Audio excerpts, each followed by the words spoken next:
กราบสวัสดีพ่อแม่พี่น้องสู่ผู้สู่คนเนาะยินดีต้อนรับเข้าสู่สองดำเบาลาวเสียนเก่าเสียนเดิมเนาะพี่น้องเนาะมื้อนี้ก็สิพาพี่พาน้อง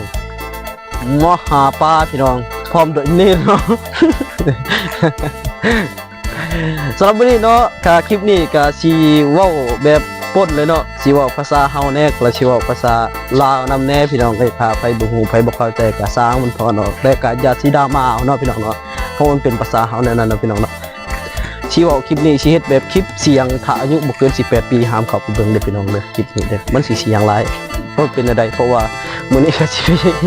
สอนปลาเนาะสอนปลาวันอาทิตย์วันเสาร์ส่วนวันจันทร์วันอังคารแม่นสอนคนเนาะไปแล้วจะก็ไปเบิ่งนํกันตอนนี้เฮากำลังไปพี่น้องนี่ทงนาตอนนี้เขาก็บ่อันนี้ทงนาอาเนาะเอาอาเนาะเขาบ่ได้เฮ็ดเนาะปีนี้เนาะเฮ็ดแต่นาปีนั่นพี่น้องจากน้ำมันจะมีว่าจะมีปูมีปลาก็ไปลุ้นน้ำกันเลยพี่น้อง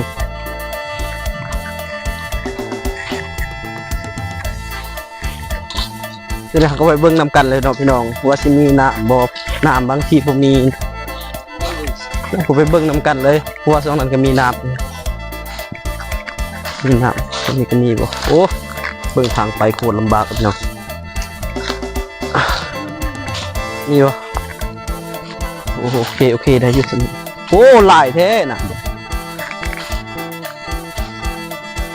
ลงอะไรวะไปลงตั้งแต่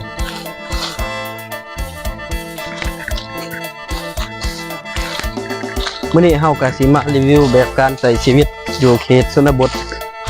ของเฮาวิธีเอาชีวิตรอดเป็นอะไรเนาะ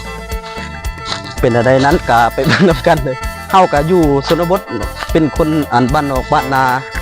เคยทำอาหารกินแบบนี้แล้วเนาะคุณเสียงประคอวะฮะ